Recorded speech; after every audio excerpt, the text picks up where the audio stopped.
자, 오늘은 우리 예수님의 제자도 시리즈 세 번째 말씀, 우리 사명으로의 부르심이라는 제목으로 하나님의 말씀을 함께 나누기를 원합니다. 지난 6월 11일자 뉴스를 보니까 참 감동스러운 그런 뉴스가 있더라고요. 55년 동안 우리 대한민국의 하늘을 지켰던 F4, 남자분들은 좀 아시고 여자분들은 좀 잘 몰라요. F4 팬텀기라고 합니다. 팬텀은 여러분 유령이란 뜻이거든요. 1960년대 우리나라가 북한에 비해서 모든 전력이 군사력이 열세일 때, 그때 최신 전투기라고 할 수 있는 이 F4 팬텀기를 도입해서 그때 이제 막 북한의 그런 도발을 막아내고 또 이 나라를 지켰던 이 전투기가 팬텀기였어요. 이 팬텀기가 55년 동안 활약을 하다가 지난 6월 11일부로 이제 퇴역을 했다는 거예요. 군인들이 전역을 하듯이 이 전투기도 이제 임무를 다 마치고 이제 퇴역식을 하는 장면이 있었어요. 더 감동스러웠던 것은 뭐였냐면 그 자리에 이 팬텀기를 처음 미국에 가가지고 몰고 왔던 분, 이분이 살아계시더라고요. 이분이 공군 소장으로 퇴역하셨는데 전역하셨는데 나이가 90세라는 거예요. 팬텀기를 평생 몰다가 군생활 하시다가 전역을 하신 이분이 90세가 됐는데 이제 이 팬텀기 전역식에 퇴역식에 참여를 하셔서 이렇게 마지막 비행은 아니고 마지막 이렇게 주행을 90세니까 하늘을 날다가 또 큰일 날 수 있잖아요. 비행은 못 하시고 이렇게 활주로에서 이렇게 한 바퀴를 도신 다음에 내리셔가지고 참 감격하시면서 참 수고했다, 고생했다 이렇게 하시더라고요. 여러분, 이처럼 사람이 만든 물건이나 기계도 어떤 목적이나 쓰임에 따라서 사용되는 것이 참 중요하죠, 그죠? 그렇다면 하나님이 지으신 우리 사람을, 하나님이 창조하신 우리 한 사람 한 사람 우리 인간이 하나님이 만드신 그 목적대로 하나님이 의도하신 그 쓰임에 따라서 우리가 사용된다는 것이 얼마나 중요하겠습니까, 여러분? 여러분, 이게 뭐냐면 결국 사명입니다.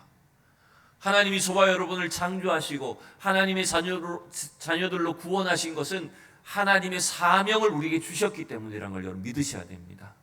그래서 어떤 인생도 어떤 사람도 의미 없는 사람이 없습니다.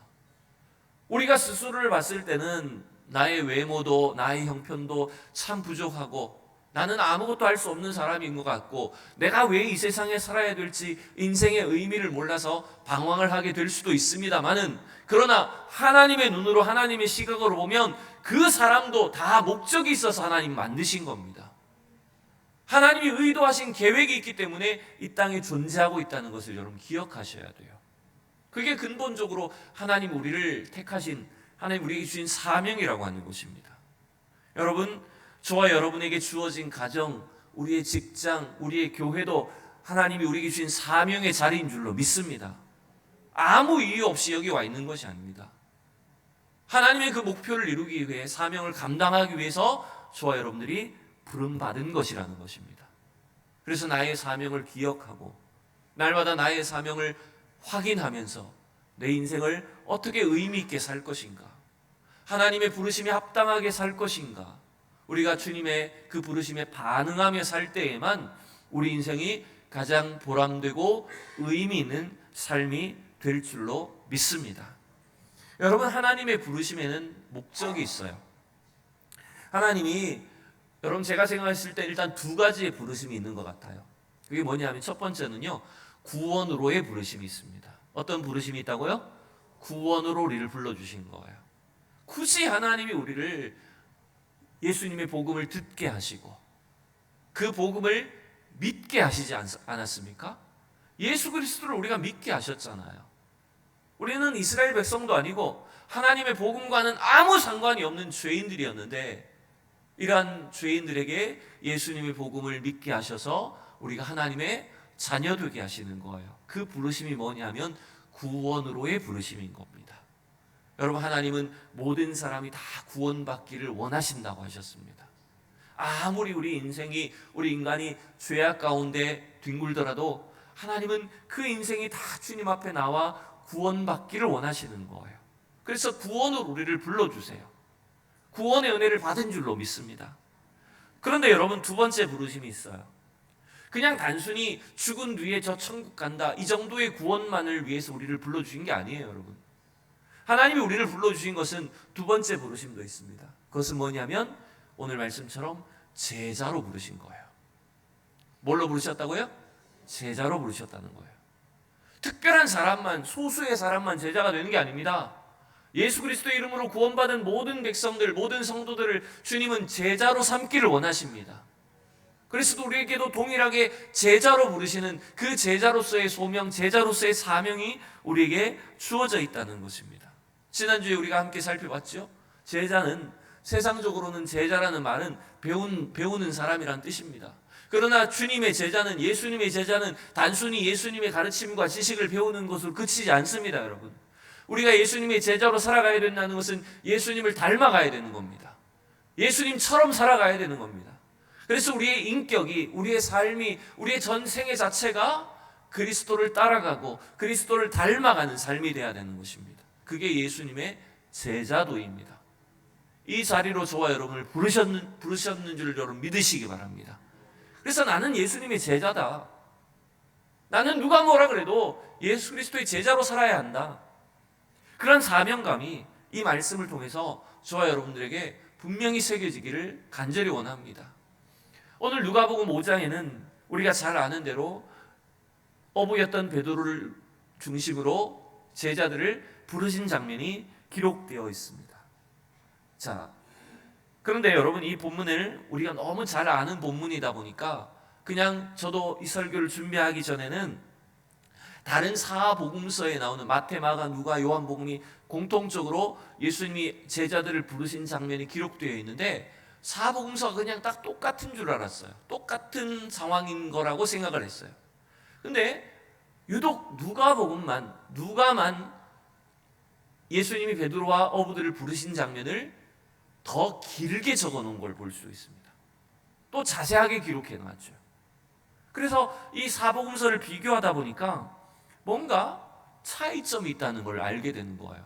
한번 여러분처럼 표를 한번 제가 이렇게 만들어 봤어요. 대충 마태, 마가, 누가, 요한 사복음서에 다 예수님 제자들을 부르신 장면이 나옵니다. 그런데 누가복음을 제외한 마태복음 4장이고요. 마가복음과 요한복음 1장에 나옵니다. 그런데 이 나머지 세 복음서에는 이 예수님이 제자들을 부르신 것이 비슷한 순서로 기록되어 있어요. 이렇게 되어 있어요. 예수님이 공생애를 먼저 시작하시고 그 다음에 직후에 하신 일이 뭐냐면 제자들을 부르신 것이 순서상 그렇게 되어 있다는 거예요. 마태복음, 그다음 마가복음, 요한복음에는요. 그리고 그다음 제자들을 부르신 후에 갈릴리 사역이 시작되는 것으로 이렇게 본문이 기록되어 있는 거예요. 그런데 누가복음은 이 순서도 달라요. 내용도 길지만, 내용도 많지만 이 순서도 다르게 기록된 거예요. 자, 어떻게 되어 있냐면 보세요. 예수님이 공생애를 시작하시고 갈릴리에서 본격적인 사역을 시작하신 뒤에 오늘 누가복음 5장은 베드로를 비롯한 제자들을 부르신 것이 기록되어 있는 거예요. 순서가 조금 다르죠, 그죠? 거의 비슷하긴 하지만 위의 세 복음서와 누가복음이 기록된 순서가 다르다라고 하는 거예요. 그래서 이 논란이 사실은 해석상 논란이 될 수 있는 것인데 우리가 이렇게 추정을 한번 해볼 수 있을 것 같아요. 만약 누가가 어떤 자기의 개인적인 견해를 가지고 제자들을 부르신 장면을 기록했다면 그것은 뭐 특별한 문제가 아닐 수는 있습니다. 그런데 누가가 기록한 것도 사실 맞다고 한다면 그 예수님이 제자들을 부르신 것이 마태, 마가, 요한은 복음에서 제자들을 부르신 것과 누가복음에서 예수님이 제자들을 부르신 것은 다른 상황일 수도 있다라고 하는 것입니다. 이건 좀 가정에 속하는 겁니다. 이건 확실한 건 아니라는 거예요. 왜 그럴까요? 우리는 한정된 복음서의 그 한정된 본문을 통해서만 이해를 해야 되니까 100% 제가 확신을 갖고 말하지는 못하는 거예요. 제가 늘 말씀드리죠. 이렇게 우리가 난해하거나 해석이 되지 않는 부분은 여러분 언제 아실 수 있을까요? 언제 물어보시면 되냐면 천국 가서 물어보시면 됩니다. 하나님께 물어보시면 답이 나올 거예요. 지금 잘 몰라요. 근데 우리는 이제 조금 가정을 해서 누가복음에 기록된 누가복음 5장에 나오는 예수님이 제자들을 부르신 이 장면이 만약 앞선 다른 복음서와 다른 상황이라면, 또 다른 상황을 기록한 것이라면 이건 또 다른 의미가 있다는 것입니다. 자, 이런 거예요. 자, 우선 본문을 보고 한번 비교를 해봅시다. 마태복음을 함께 먼저 보죠. 마태복음 4장에 보면 예수님이 제자들을 부르신 장면이 나옵니다. 자, 18절부터 20절이요. 시작. 갈릴리 해변에 다니시다가 두 형제 곧 베드로라는 시몬과 그의 형제 안드레가 바다에 금을 던지는 것을 보시니 그들은 어부라. 말씀하시되 나를 따라오라. 내가 너희를 사람을 낚는 어부가 되게 하리라 하시니 그들이 곧 그물을 버려두고 예수를 따르니라. 여러분, 이게 예수님이 갈릴리에서 공생애를 시작하시자마자 갈릴리에서 제자들을 만나셨던 것, 제자들을 부르신 장면이었어요. 거기에 베드로와 그의 형제 안드레도 있고 또 함께 어부였던 세베대의 아들들도 함께 있었다는 걸 알 수 있는 거죠. 자, 요한복음도 볼게요. 자, 요한복음 1장에 보겠습니다. 시작. 요한의 말을 듣고 예수를 따르는 두 사람 중에 하나는 시몬 베드로의 형제 안드레라. 그가 먼저 자기의 형제 시몬을 찾아 말하되 우리가 메시아를 만났다 하고, 메시아는 번역하면 그리스도라. 여러분, 요한복음은 약간의 이제 묘사는 다릅니다만은 베드로보다 누가 먼저 예수님을 만났다고 40절 기록합니까? 베드로보다 누가 먼저 예수를 만났다고요? 안드레가 만난 거예요. 베드로의 형제 안드레가 먼저 예수님을 만났고, 안드레가 자기 형제 베드로에게, 시몬 베드로에게 예수님을 소개시켜 준 것으로 요한복음이 기록하고 있는 겁니다. 근데 이제 그러나 이렇게 약간의 묘사는 다르지만 마태복음 4장과 요한복음 1장에 나오는 이 예수님이 제자들을 부르신 장면은 같은 상황이라고 우리는 이해를 하는 겁니다. 이게 순서상으로 말하자면 예수님이 처음 제자들을 부르신 거예요. 자, 그래서 42절에 예수님 베드로에게 뭐라고 하셨는지 자 봅시다. 시작. 데리고 예수께로 오니 예수께서 보시고 이르시되 내가 요한의 아들 시몬이니 장차 게바라 하리라 하시니라. 게바는 번역하면 베드로라. 여기서 잠깐 의미 있는 게 있죠. 예수님 베드로를 보시면서 뭐라고 하셨다고요? 너는, 예수님 베드로를 아셔요. 너는 요한의 아들 시몬이니 장차 베드로라. 지금 베드로라고 하신 게 아니라 장차 베드로라. 나중에 베드로가 될 거야. 이런 식으로 말씀하신 거예요. 그럼 이게 뭔가 의미가 있는 겁니다. 자, 어쨌든 마태복음과 요한복음은 예수님이 처음 베드로를 만나셨을 때, 어부였던 제자들을 만나셨을 때의 상황을 기록한 거예요. 그때 예수님 제자를 부르셨어요. 그리고 그들이 자기의 금을 버려두고 예수님을 따랐다고 말하고 있어요. 그런데 오늘 누가복음 5장에 나오는 베드로가 예수님을 만난 상황은 아까 말씀드렸죠? 순서가 좀 바뀌어서 기록된 것 같다고요. 예수님이 갈릴리 사역을 막 하시고 나서 베드로를 만나신 거예요. 자, 그런데 제가 말씀드리는 건 이거예요. 누가복음 5장에 나오는 제자들을 만난 사건은 첫 번째가 아니라 어쩌면 두 번째 예수님 베드로를 만나신 게 아닐까라고 추정하는 거예요. 왜 그런지 함께 살펴볼게요. 오늘 설교는요, 제가 설교를 연구하는 걸 여러분 따라오시는 겁니다. 그래서 좀 어려울 수 있어요. 제가 이걸 설교를 준비하면서 말씀을 찾아본 걸 여러분 따라오신다고 생각하시면 됩니다. 자, 분명히 누가복음 5장에서 예수님 베드로를 만나셨는데 이미 4장에 보면, 누가복음 4장에 보면 이런 구절이 나옵니다. 같이 읽어봅시다. 시작. 예수께서 일어나 회당에서 나가사 시몬의 집에 들어가시니 시몬의 장모가 중한 열병을 앓고 있는지라. 사람들이 그를 위하여 예수께 구하니 예수께서 가까이 서서 열병을 꾸짖으신데 병이 떠나고 여자가 곧 일어나 그들에게 수종드니라. 여러분, 놀랍게도 예수님이 5장에서 베드로를 부르시기 전에 이미 누구 집에 가셨어요? 누구의 집에 가셨어요? 시몬의 집에, 베드로의 집에 가셨어요. 그래서 그 집에 베드로의 장모를 고쳐주셨어요. 이게 이제 다른 복음서에는 순서가 바뀌어 되어 있습니다만 누가복음의 기록만을 우리가 의지한다면, 그렇다면 여러분, 예수님은 베드로 5장에서 베드로를 만나기 전에 그 시몬 베드로를 알고 있었다는 겁니까? 몰랐다는 겁니까? 만났다는 겁니까? 못 만났다는 겁니까? 만났다는 거죠.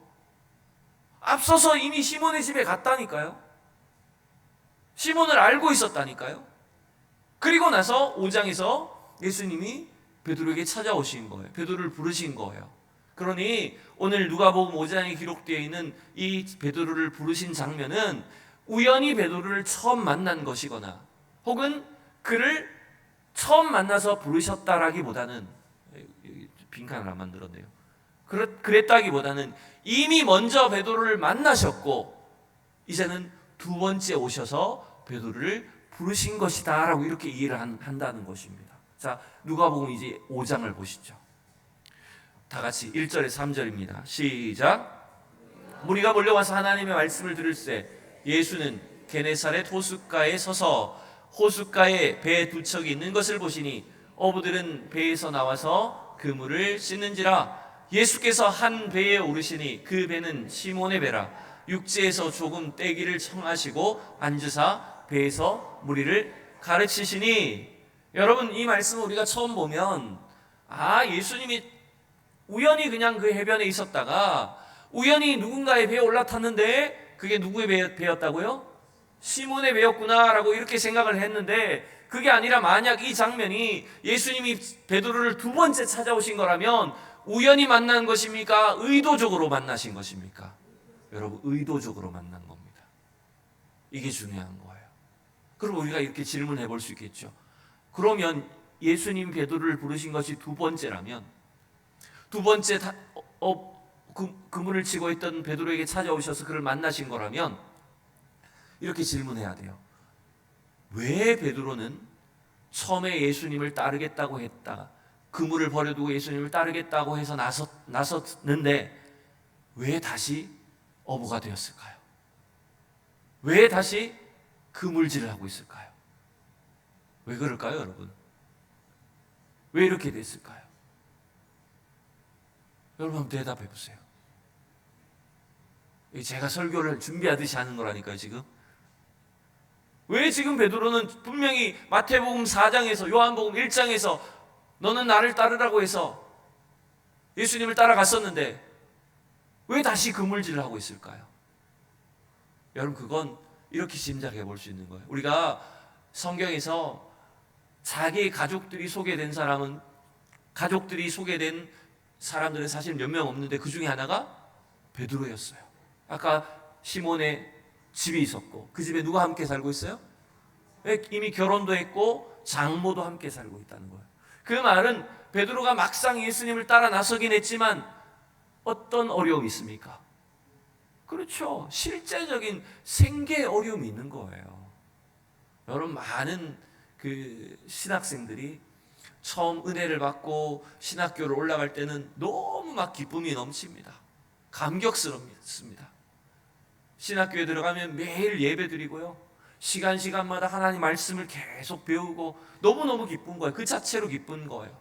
근데 이게 시간이 점점점 흐르고 나면요, 어떤 문제가 발생할까요? 자기는 은혜가 넘치지만 집에 있는 가족들은 어떨까요? 아니, 돈도 안 벌어오면서 자기 혼자 저렇게 기쁘면 어떡해? 이런 문제가 막 발생합니다. 실제적인 생계의 문제가 발생해요. 지금 그렇지 않습니까? 한국교회가 여러분, 교회들이 점점 어려워지고 목회지가 없어지고 그 생계가 어려워지니까 목회보다는 점점 더 어디에 뛰어듭니까? 대리운전 해야 되고 또 택배도 해야 되고, 여러분, 목회보다는 자기의 생계에 빠져들 수밖에 없는 거예요. 이런 실질적인 문제들이 발생하는 겁니다.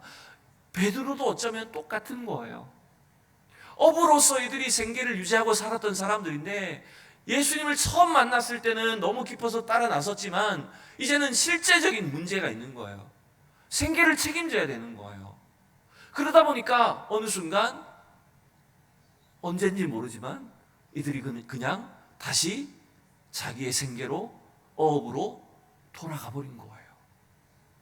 그래서 예수님은 그들을 찾아오신 거죠. 말하자면 내 같으면 찾아가서 뭐라고 할까요? 뭐라고 할까요? 막 야단치고 그럴 것 같은데 예수님은 그러지 않으셨어요. 예수님은 조용히 베드로의 마음을 확인하시는 거죠. 그래서 여러분, 결국 우리가 지난번에 요한복음 21장을 살펴봤지만, 그렇다면 여러분, 예수님 베드로를 몇 번 부르신 걸까요? 오늘이 두 번째라면 예수님 베드로를 몇 번 부르신 걸까요? 요한복음까지 합치면 3번 부르신 거예요. 처음 부르셨고, 오늘 누가복음 5장에서 베드로를 두 번째 부르시고, 그 다음에 예수님을 부인하고 배반했던 베드로를 다시 갈릴리 바닷가에서 요한복음 21장에서 3번째 부르신 거 아닙니까? 항상 베드로는 여러분 숫자가 3이에요. 3번 부인하고요, 3번 부름받고요, 그 다음에 고넬료 집에 갈 때도 예수님이 3번 베드로에게 먹으라 하시잖아요. 항상 3번쯤 해야 되는 거예요. 그게 여러분, 이게 베드로만의 문제가 아니에요. 사실은 이 베드로가 보여준, 베드로를 비롯한 이 어부들, 제자들이 보여준 모습은 저와 여러분의 모습인 거예요. 우리가 하나님의 자녀로, 그리스도의 제자로 부름받았다는 것을 알면서도 우리도 끊임없이 어떻게 합니까? 조그만 생활에 염려가 생기면, 삶의 어려움이 닥치면, 내가 지금 교회 다니는 것보다 돈 버는 게 더 중요하지, 지금 내가 이거 하고 있을 때 아니야, 지금 세상에 나가서 뭔가 살아야 되는데, 자꾸만 뭔가 현실적인 문제에 우리가 더 치중하게 됩니다. 여러분 기억하십시오. 물론 그런 어려움이 없다는 것이 아닙니다. 그런 어려운 문제를 우리가 감당해야 됩니다. 그러나 분명히 기억해야 될 것은, 우리를 하나님의 자녀로, 그리스도의 제자로 불러주신 그 하나님의 사명이 얼마나 중요한지를 놓치시면 안 된다는 겁니다. 여러분 이걸 믿으셔야 되는 거예요. 또 하나 생각해 봅시다. 예수님은 오늘 어디에 올라타서 앉으셨다고요? 누구의 배에? 시몬 베드로의 배에 앉으셨어요. 여러분, 앉으셨다는 것은 이 성경을 통해서 보면요, 그냥 앉는 행위만을 말하는 게 아닙니다. 구약 시대에도 보면 성문에 앉아서 백성들에게 하나님 말씀을 증거하고 재판을 했다고 합니다. 즉, 앉았다는 것은 뭐냐면 하나님의 말씀을 선포하고 그 말씀으로 사람들을 통치하셨다는 걸 말하는 거예요. 그런데 베드로의 배에 앉으셨다는 게 중요하죠. 근데 그 배는 지난밤 밤새도록 고기를 잡았지만 어떻게 됐어요? 결과가 어떻습니까? 빈 배였어요. 한 마리도 잡지 못했어요. 밤새도록 그물질하고 왔지만 그 배는 비어 있었어요. 그 말은 뭘 말합니까? 주님을 따라 나섰다가 다시 돌아온 베드로의 인생은 어떤 인생이 되어버린 겁니까? 빈 인생이 된 거예요. 세상적으로는 살기 위해서 온갖 땀을 흘리고 수고를 했지만 그의 인생은 아무 열매도 없는 빈배와 같은 인생이 된 거예요. 여러분, 그 베드로의 인생을 변화시켜 주실 수 있는 것은 누굽니까? 예수님밖에 없습니다. 예수님이 그 배에 타셔야 되는 겁니다. 예수님이 그 베드로의 배 위에 올라 앉으셔야 되는 겁니다. 그래야 인생이 바뀝니다. 저와 여러분의 인생이 풍성한 열매가 있기를 원합니까? 우리의 삶을 통해 하나님의 놀라운 축복이 임하기를 원하십니까? 그럼 예수님이 우리 인생에 오셔야 됩니다. 예수님이 우리 인생의 배 위에 앉으셔야 됩니다. 그분의 말씀이 선포돼야 됩니다. 그래야 우리 인생에 아무 열매도, 물고기 한 마리 잡지 못했던 그 빈 인생이 차고 넘치는 인생으로 변화되게 되는 것입니다. 이제 말씀을 더 나아가 봅시다. 예수님은 베드로를 아무 책망도 하지 않으셨습니다. 그리고 조용히 사람들에게 하나님 말씀을 선포하신 후에 이제는 드디어 베드로에게 이렇게 말씀하십니다. 우리 4절부터 다 같이 시작.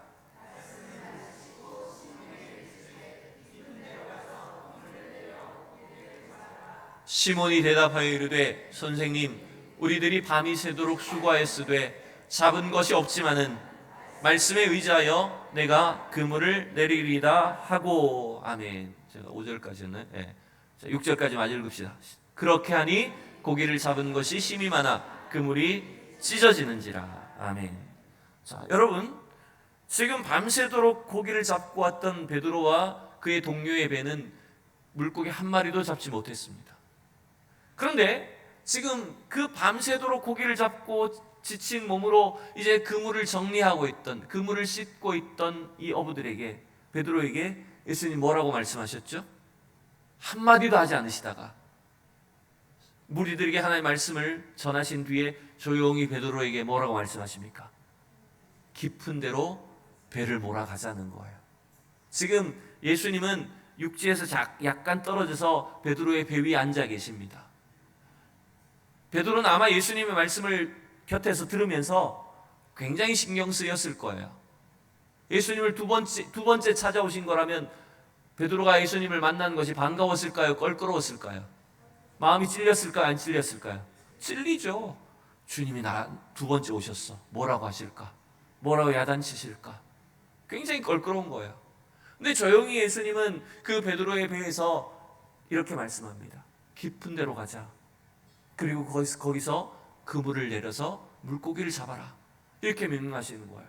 안 그래도 사실 지금 굉장히 좀 기분이 껄끄러운데 난처한 상황인데 예수님은 도리어 베드로에게 깊은 데로 가서 고기를 잡자고 하시는 거예요. 근데 이 말도 사실은 도무지 앞뒤가 안 맞는 말이에요. 왜 그렇죠? 베드로의 직업이 뭐예요? 어부예요. 평생 어부로 살아왔어요. 예수님의 직업이 있다면 뭐였을까요, 여러분? 예수님의 직업은 뭐였어요? 아버지로부터 목수일을 배운 사람이에요. 그러니까 여러분, 저 산골에 사는 사람이 갑자기 바다 와가지고 고깃배를 타고 자, 내가 인도할 테니까 이리 가십시오. 여기 그물을 내리십시오. 프로 어부한테 이렇게 명령하는 꼴이에요. 도무지 말이 안 되는 상황인 겁니다. 근데 여러분, 베드로가 마음에 찔림이 있으니까 그래도 좀 미안하니까 반박하지 못하고 어떻게 했다고요? 밤새도록 고기 못 잡았지만 어떻게 해요? 아까 5절에 말씀에 의지하여 내가 그물을 내리이다. 여러분, 이 말씀도요, 말씀에 의지한다는 것이 굉장히 믿음이 좋은 표현처럼 우리가 느껴지지만, 일견 그렇게 느껴지지만 사실은 좀 반대입니다. 주님의 말씀을 안 들을 수 없어서 어쩔 수 없이 하겠습니다, 이런 의미인 거예요. 약간 좀 부정적인 뉘앙스가 깔려 있는 거예요. 왜냐하면 베드로의 마음이 그렇거든요. 지금 껄끄러운 마음이 여기 들어있는 겁니다. 그래서 여러분, 어쩔 수 없이 이 베드로가 예수님 명령을 따라 그 깊은 데로 갑니다. 사실 근데 이것도 이 어부들의 입장에서 어부의 경험해 보면 말이 안 되는 거예요. 이 갈릴리 바다는요, 갈릴리 호수는 너비가 13km, 길이가 21km입니다. 말이 호수지 엄청난 민물로 되어 있지만 바다입니다, 여러분. 어부들, 평생 어부로 살았던 이 사람들은 어디에 물고기가 있는지, 언제 고기를 잡아야 되는지 정확하게 알고 있는 사람입니다. 즉, 이 갈릴리의 특성상 낮에는 고기가 안 잡히는 거예요. 밤에 서늘해져야 고기가 잡히고, 또 얕은 데서 고기가 주로 잡히지, 깊은 바다에는, 깊은 곳엔 고기가 없는 거예요. 근데 예수님 거기를 가자고 하시는 거예요. 그러니까 자기들의 경험과 상식을 뛰어넘는 걸 말하는 겁니다. 결국 여러분, 우리가 예수 그리스도의 제자로 살아간다는 것은 이 세상의 상식이 아닙니다.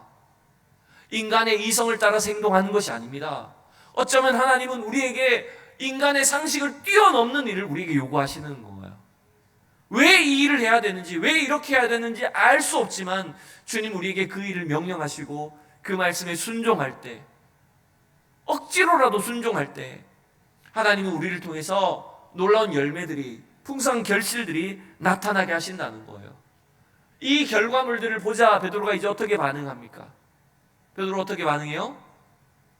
시몬 베드로가 이를 보고 예수의 무릎 앞에 엎드려 이르되 주여 나를 떠나소서 나는 죄인으로소이다. 여러분, 만약 베드로가 물고기 잡는 데만 관심이 있었다면, 예수님을 별로 신경 쓰지 않고 물고기에만 신경 쓰는 사람이었다면 어떻게 반응해야 옳습니까? 이제 예수님만 태우고 다니면 부자 될 것 아닙니까? 어떻게 하면 고기를 더 많이 잡을까? 그것만 신경 썼을 것 아닙니까? 그런데 한 번 예수님을 떠났던, 예수님으로부터 멀어졌던 자기 인생 가운데 다시 찾아오신 예수님, 그분의 말씀을 듣고 그물을 내렸더니 배가 잠길 정도로 물고기를 잡은 거예요. 그제서야 베드로는 정신을 차린 겁니다. 내가 얼마나 주님 앞에 부족한 사람인가, 얼마나 주님 앞에 부끄러운 인생인가를 깨닫게 된 거예요. 즉, 주님이 없이는 우리는 아무것도 할 수 없는 사람이라고 하는 걸 여러분 깨닫게 된 것입니다. 여러분, 말씀 좀 넘어갈게요. 여러분, 우리가 뭔가 주님으로부터 뭔가 많은 능력을 받았고 할 수 있는 것이 많다고 생각되지만, 하나님이 우리와 함께 하시지 않으면, 하나님이 우리 인생의 배 위에 함께 계시지 않으면 우리는 아무것도 아닌 인생이라는 거예요. 그 주님의 임재 앞에 우리는 철저히 두려움으로 반응할 수밖에 없는 그런 존재들이라는 겁니다. 여러분, 하나님의 일을 많이 하기를 원하시죠? 하나님 주신 축복을 누리시기를 원하시죠? 근데 여러분, 그건 굉장히 사실 어쩌면 두려운 일입니다. 왜냐하면 그분의 존재, 그분의 인격, 그분의 그 임재 앞에 우리가 완전히 엎드려야 가능한 일이기 때문이에요.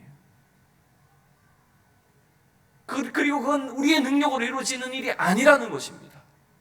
하나님이 온전히 우리와 함께 하실 때만 가능한 일이라는 거예요. 그제서야 베드로는 자기의 이 죄악됨을, 부족함을 주님 앞에 깨닫고 엎드려 회개할 수밖에 없었던 것입니다. 주님은 아무 책망하지 않으셨지만 베드로는 처음 부르셨던 주님을 떠났던 자기의 죄를 고백할 수밖에 없고 이제 다시 주님 앞에 복종할 수밖에 없었어요.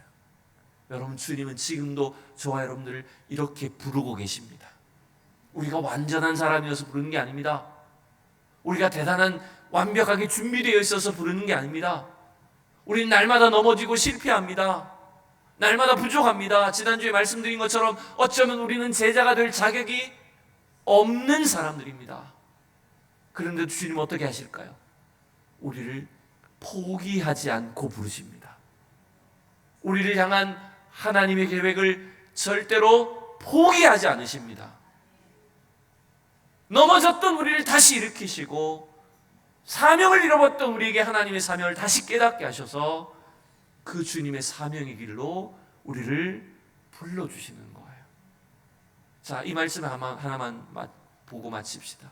10절에 보면 예수님이 이제 베드로를 부르시면서 이렇게 예언을 하시죠. 세베대 아들로서 시몬의 동업자들인 야고보와 요한도 놀랐음이라. 자, 다 같이 시작. 예수께서 시몬에게 이르시되 무서워하지 말라. 이제후로는 내가 사람을 취하리라. 여러분, 마태복음 4장에서 예수님이 처음 베드로를 부르셨을 때는 뭐라고 하셨을까요? 내가 사람을 낚는 어부가 되리라, 이렇게 표현했었어요. 그게 마가복음도 마찬가지입니다. 사람을 낚을 것이다, 이렇게 했어요. 근데 누가복음 5장에는 약간 표현이 달라졌어요. 뭐라고 바뀌었어요? 사람을 취하리라 라고 되어 있어요. 여러분, 성경에 여기 각주가 되어 있으신 분들은 밑에 뭐라고 표현되어 있을까요? 취한다는 단어를 사로잡으리라고 번역되어 있어요. 이걸 약간 더 풀어서 설명하면 이 단어는 여러분 산채로 잡는다 이런 말, 생포한다 이런 말이에요. 좀 웃기죠? 취한다는 단어는 사람을 산채로 잡을 것이다 이런 말이에요. 이게 무슨 말일까요? 그전에는 그냥 물고기 낚듯이 그냥 그 정도의 개념으로만 말씀하셨다면 두 번째 예수님을 찾아오셔서 다시 그에게 사명감을 고치시키면서 하신 말씀이 뭐라고요?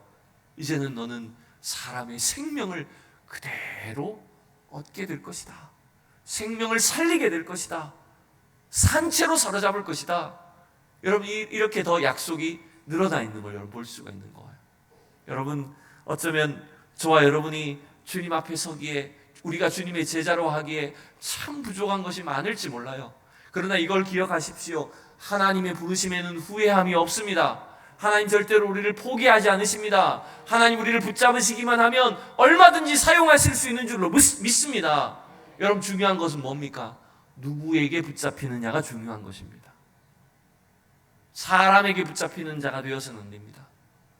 세상에 붙잡히는 인생이 되면 안 됩니다. 우린 더 이상 죄악 아래에 붙잡힌 인생이 되면 안 됩니다. 우리는 하나님께 붙잡힌 인생이 되어야 됩니다. 하나님께 붙잡히기만 하면 하나님 우리를 얼마든지 사용하시고 하나님의 위대하고 영광스러운 도구가 되게 하실 줄로 믿습니다. 그것이 저와 여러분의 사명입니다.